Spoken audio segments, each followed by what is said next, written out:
சேனலை பார்க்குறதுக்கு முன்னாடி சப்ஸ்கிரைப் செய்து பெல் பட்டனை அழுத்தி லைக் செய்யுங்கோ. அனைவருக்கும் வணக்கம். நான் உங்கள் ரஜினி கிருபா. நான் இன்றைக்கு சுறா வரதான் செய்து காட்ட போகிறேன். வாங்கோ. இது குழந்தை பிள்ளைகளுக்கு நல்லது, முள் இல்லாதது. அதனபடியாக எல்லோருமே இது சாப்பிடலாம். வாங்கோ, இப்படி செய்வது என்னென்ன தேவை என்று பார்ப்போம். இப்போ பார்ப்போம் சுறா வரைக்கு என்னென்ன பொருட்கள் தேவை என்று. இதில் சுறாவை வடிவாக வெட்டி கழுவி மஞ்சள் போட்டு அவிச்சு வச்சிருக்கிறேன். இதில் பெருஞ்சீரகம் தேவையான அளவு, கடுகு தேவையான அளவு, உப்பு. இதுக்கு சின்ன வெங்காயம் தான் நல்லது. சின்ன வெங்காயம் எடுத்து வச்சுருக்கேன். இதில் நீங்கள் வயசுக்கு வந்த பிள்ளைகளுக்கோ குழந்தை பெற்ற தாய்மார்கள் கொடுக்குறதா இருந்தால் நீங்கள் பச்சை மிளகாய் போடக்கூடாது. இது நான் இப்போ நோம்பலாக சாப்பிட்ற முன்னாடி பச்சை மிளகாய் எடுத்து வச்சுக்கணும். 3 வெள்ளைப்பூண்டு, தேவையான கறிவேப்பிலை, தேவையான அளவு தேங்காய்ப்பூ, மஞ்சள் பவுடர், மிளகு பவுடர், சின்ன சீரகத்தூள், நெல்லெண்ணெய். இவ்வளவு தான் இந்த சுறாவுடைக்கு தேவையான பொருட்கள். வாங்க இனி எப்படி செய்வதுன்னு பார்ப்போம். பாருங்க, இப்போ சட்டி வச்சு எண்ணெயை விட்டுட்டேன். இதுக்குள்ள இப்போ இந்த கடுகு பெருஞ்சீரகத்தை போடுறேன்.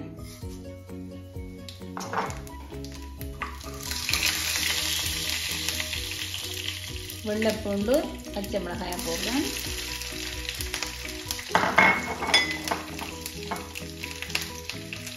இந்த சுறாவரை வறுக்கிறதுக்கு சில நேரம் நம்மளுக்கு எடுக்காது. குயிக்காக வறுத்துக்கலாம். இதுக்குள்ள இப்போ இந்த சின்ன வெங்காயத்தையும் போடுறேன்.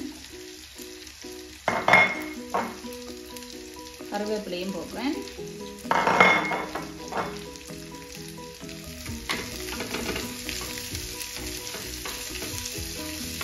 வதங்கட்டும்.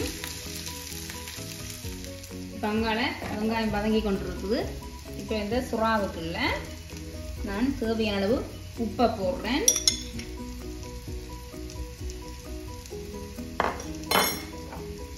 இந்த சின்ன சீரகம், மிளகு பவுடர் இதை போடுறேன். இதுக்கு இப்போவும் மஞ்சள் போடணும். முதல் போட்டு நான் அவிச்சேன். இப்போதும் கொஞ்சம் இதை போட்டு இந்த வடிவா சின்ன சின்ன உருத்தி குழைக்கு செஞ்சு எடுக்க போகிறேன்.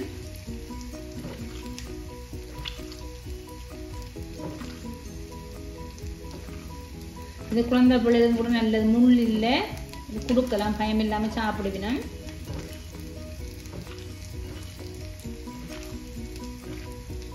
இதுக்கு சீரக பவுடர் தான் கொஞ்சம் கூட போடணும். மிளகுத்தூள் கணக்க போட தேவையில்லை. சின்ன சீரக பவுடர் தூள் தான் கணக்க போடணும். இதுக்குள்ள இந்த தேங்காய்ப்பூவையும் போடுறேன்.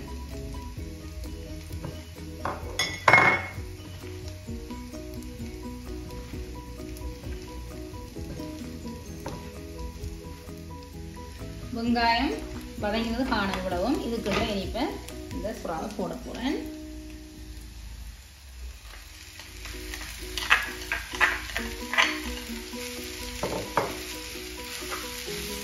நாங்கள் இன்னும் கொஞ்சம் மஞ்சள் தூள் போடலாம். கொஞ்சம் மஞ்சள் கலராக இருந்தால் நல்லா இருக்கும்.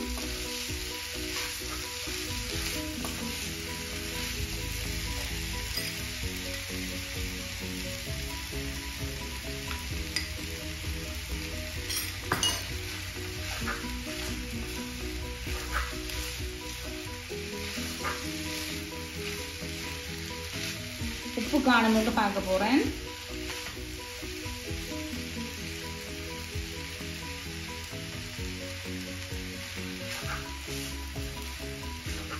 உப்பு காணும். கொஞ்சம் சூடு வரட்டும். பாருங்க, இந்த சூடேறி நல்லா வந்துட்டுது. சுவையான சுறாவரை தயாராகி விட்டது. இப்போ அடுப்பை ஓப்பன் பண்ணுவோம். பாருங்க, நல்ல ஒரு சுவையான சுறாவரை தயாராகி விட்டது. நீங்களும் இதே மாதிரி செய்து பாருங்க, நல்ல ஒரு டேஸ்டாக இருக்கும். செய்து பார்த்து பிடிச்சிருந்தா லைக் பண்ணி, கமெண்ட் பண்ணி, ஷேர் பண்ணுங்க. என்னுடைய சேனலை உங்களுக்கு பிடிச்சிருந்தா சப்ஸ்கிரைப் செய்யுங்க. இன்னும் ஒரு நல்ல வீடியோவோட உங்களை அனைவரையும் சந்திக்கிறேன். அதுவரை உங்கள் ரஜினி கிருபா. நன்றி, வணக்கம்.